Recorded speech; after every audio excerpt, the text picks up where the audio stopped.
Hello friends, welcome to Ashish Bansal elite academy. और कैसे हैं आप लोग? बढ़िया।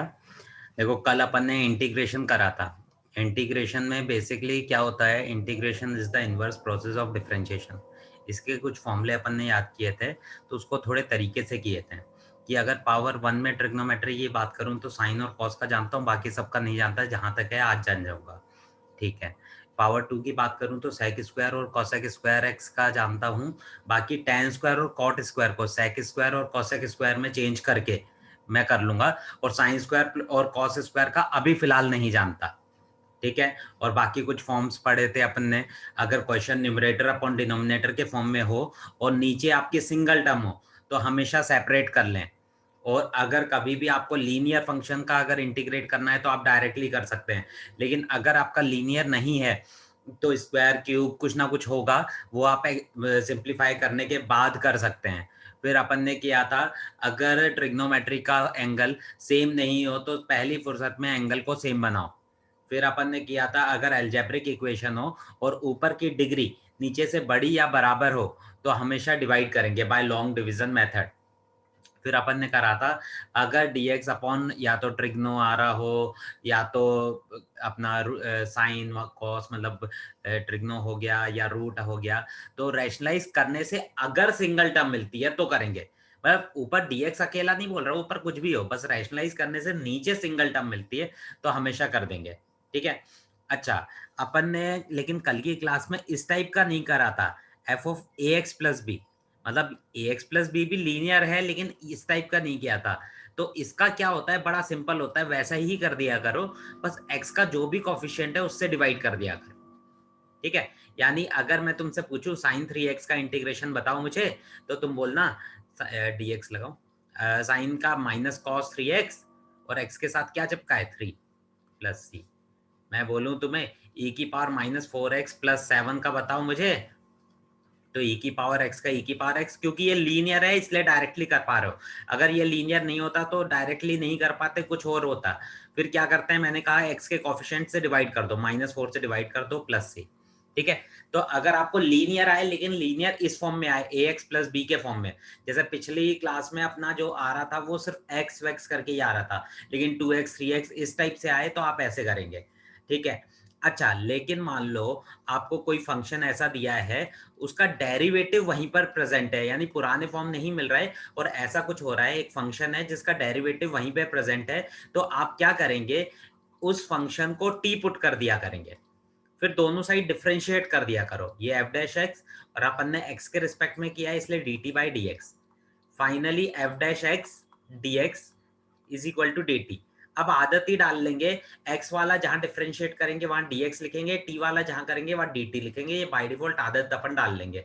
तो अब अपना क्या हो गया, ये देखो fx था, fx यानी t, और ये f डैश एक्स dx जो था वो dt। तो t का हो जाएगा t square upon two plus c, और फिर t का मतलब क्या होगा, fx, t की जो वैल्यू थी वो वापस पुट करा करेंगे, का स्क्वायर अपॉन टू प्लस सी। अच्छा, अब जैसे क्वेश्चन है cos of log x upon x. अब आप देखें, इसका डायरेक्टली तो कर नहीं पाएंगे, डायरेक्टली नहीं कर पाएंगे, तो आप ये सोचो किसी का डिफरेंशिएशन कुछ है क्या। तो आपको दिख रहा है log x का डिफरेंशिएशन वन बाय एक्स होता है, तो इसलिए log x को आप टी पुट कर देंगे, log x को आप टी पुट कर देंगे, तो one by x D x क्या मिल जाएगा, डी टी। तो ये हो जाएगा आपका cos t, और ये dx अपॉन x, ये पूरा मिलके क्या हो गया, dt। तो cos t dt, cos t का होता है sin t प्लस सी, और हो जाएगा साइन t का मतलब log x प्लस सी। बेसिकली क्वेश्चन में लॉग हुआ, इनवर्स हुआ और रूट हुआ, बेसिकली गारंटी नहीं बोल रहा, ये लोग टी पुट होते हैं। क्यों, वन बाय एक्स का अपन जानते हैं लॉग एक्स, लेकिन लॉग एक्स का इंटीग्रेशन नहीं जानते। One upon under root one minus x square का जानते हैं साइन इनवर्स एक्स, लेकिन साइन इनवर्स एक्स का नहीं जानते, इसलिए ज्यादातर वही टी पुट होते हैं। और रूट के क्वेश्चन में भी अगर कुछ फॉर्म बन रहा है तो पहली फुर्सत में तो फॉर्म ही बनाओगे, मतलब आप ऐसा नहीं ये क्वेश्चन देख के सीधे मुंह उठा के टी पुट कर दिए। अगर कुछ हो पा रहा है तो वो करेंगे, लेकिन नहीं हो पा रहा तो ज्यादातर ऐसा ही होगा, मतलब एक ट्राई आप वैसे मार सकते हैं।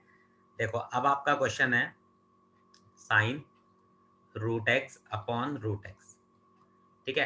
देखो sine root x upon root x, अब आपको मैंने कहा था डिफरेंशिएशन जितना अच्छे से आता होगा इंटीग्रेशन उतना जल्दी बनेगा, यानी थोड़ा बहुत याद डायरेक्टली होना चाहिए। अच्छा, रूट एक्स का डिफरेंशिएशन 1/2 रूट एक्स होता है, यानी अगर इस रूट एक्स को, देखो यही नौटंकी कर रहा है, क्यों? क्योंकि साइन ऑफ ये लीनियर टर्म नहीं है, तो रूट एक्स का डिफरेंशिएशन 1/2 रूट एक्स होता है। तुम बोलो 2 रूट एक्स होता है, ये तो रूट एक्स है।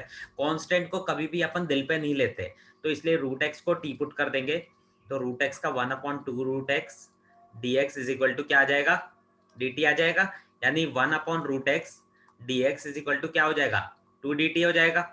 अच्छा, तो अब आपका क्वेश्चन बन गया, ये साइन साइन रूट एक्स था, यानी साइन टी, और डी एक्स का मतलब क्या था, 2 d x upon root x का मतलब था 2 डी टी, तो ये 2 साइन टी का minus cos t plus c, तो ये -2 cos root x plus c. ठीक है, ये आपका नेक्स्ट क्वेश्चन बन गया।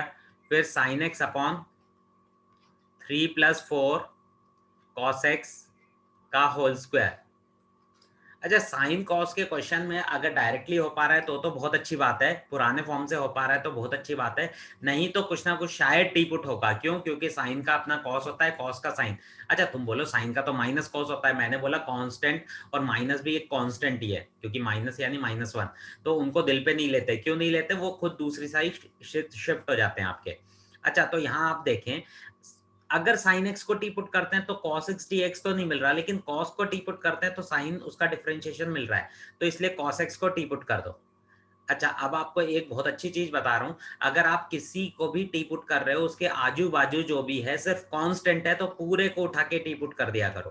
तो 3+4 कॉस एक्स को टी पुट कर देंगे, तो 3 का तो 0 हो जाएगा, -4 साइन एक्स, यहाँ डिफ्रेंशिएट करता हूँ, d x is equal to D t, तो साइन एक्स डी एक्स जो चाहिए होता है वो बचा लो, तो -1/4 डी टी, यहीं पे कर देता हूँ आगे, ये हो जाएगा साइन एक्स डी एक्स का मतलब -1/4 D T upon T square, ये -1/4, ये टी की पावर -2 है, तो टी की पावर -2 का क्या होगा, -2+1 अपॉन -2+1 प्लस सी, ये तो हो जाएगा -1, तो ये प्लस हो जाएगा 1/4, और ये टी की पावर -1 या 1/t लिख दे, एक ही बात है, प्लस सी, तो 1/4, 1/t का मतलब 1/3+4 cos x प्लस सी।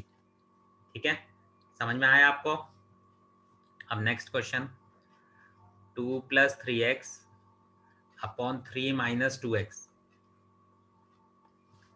देखो, ये वाला अपना कल के फॉर्म से हो पा रहा है, क्यों? क्योंकि अलजेब्रिक इक्वेशन है, ऊपर की पावर बड़ी तो नहीं है लेकिन बराबर है, यानी डिवाइड करेंगे, तो डिवाइड आप कर दें, ये 3x+2, पहले x लिख रहा हूं, और ये -2x+3 को डिवाइड करना है।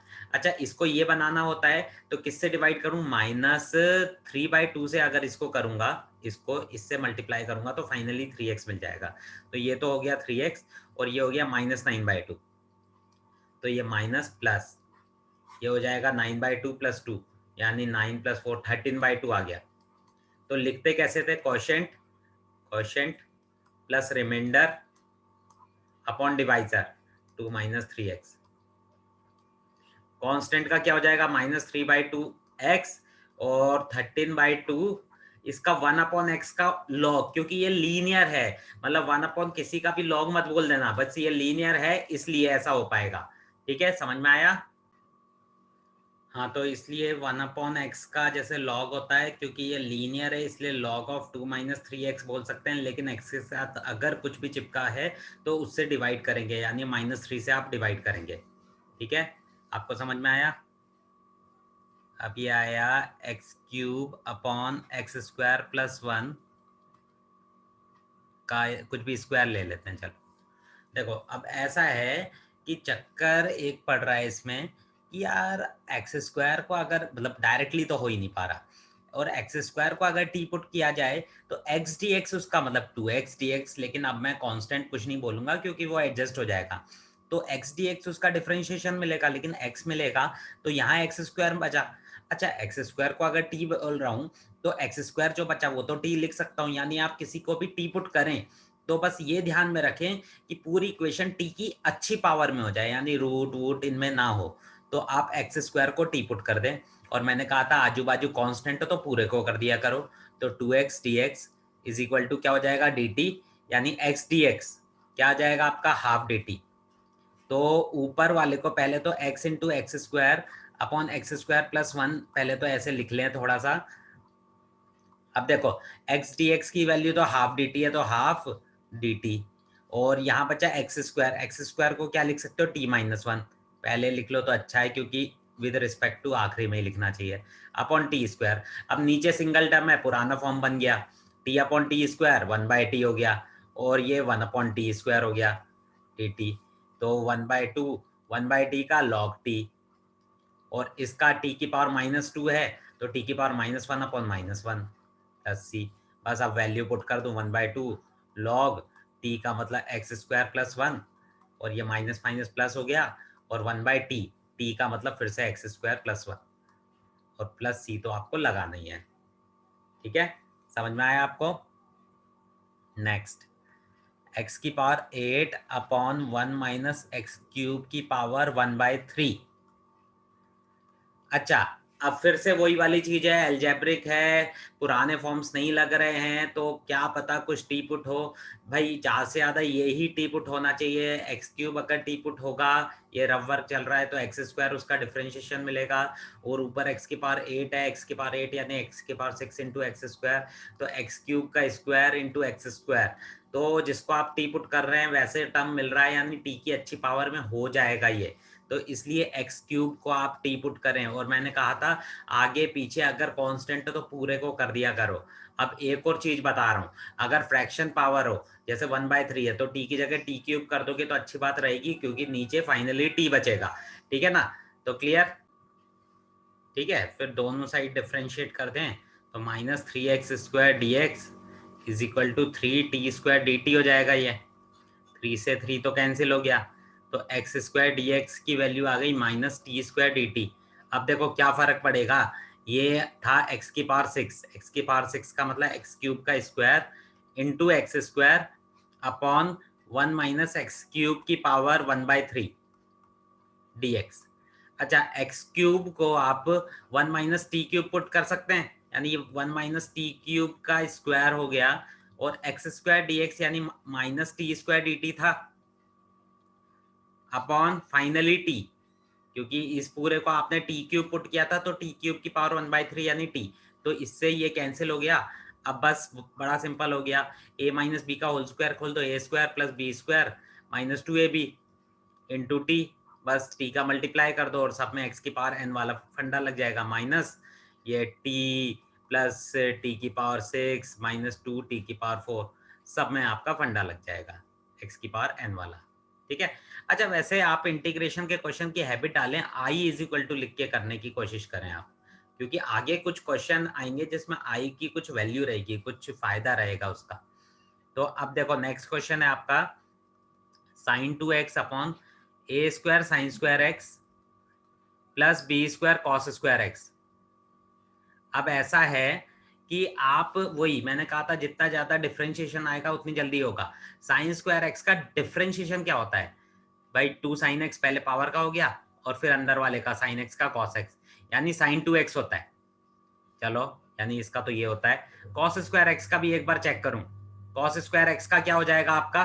कॉस कॉस स्क्वायर एक्स का देखो, कॉस स्क्वायर एक्स का क्या होता है, पहले पावर का होगा 2 cos x और cos x का माइनस साइन एक्स, यानी फाइनली देखे तो माइनस साइन 2x। इसका भी वही वाला हुआ आपका करीब करीब, माइनस से तो मैं दिल पे नहीं लेते, यानी कॉस स्क्वायर और साइन स्क्वायर दोनों का साइन 2x होता है, तो इसलिए दोनों को टी पुट कर दो, और आजू बाजू कांस्टेंट है तो कोई दिक्कत ही नहीं, पूरे को आप टी पुट कर दें। तो ये पूरे को टी पुट करेंगे तो ए स्क्वायर ये साइन 2x हो गया, और ये minus b square sine 2x हो गया। डिफरेंशिएशन अभी अभी चेक किया अपन ने, इसलिए आपको डायरेक्टली याद होगा तो ज़्यादा अच्छा होगा। अब याद रख लेना आप, यहाँ साइन 2x कॉमन लिया तो ये आपका बच्चा a square minus b square d x is equal to D t. तो sine 2x d x is equal to 1 upon a square minus b square d t. ठीक है ना? तो क्वेश्चन पे पहुंचे तो ऊपर तो ये हो जाएगा 1 upon a square minus b square d t, और नीचे ये पूरा टी, तो बस 1/a² या i इज इक्वल टू लेके तो कर ही लिया करो, मैंने कहा था। तो 1/a² minus b² log t का मतलब क्या था, a² sin square x plus b² cos square x, b² cos square x। ठीक है, समझ में आया, प्लस c। चलो ठीक है, आज की क्लास तो यहीं पे रोकनी पड़ेगी, थोड़ा मुझे काम है, इसलिए अपन इतना ही करते हैं, बाकी अपन और करेंगे।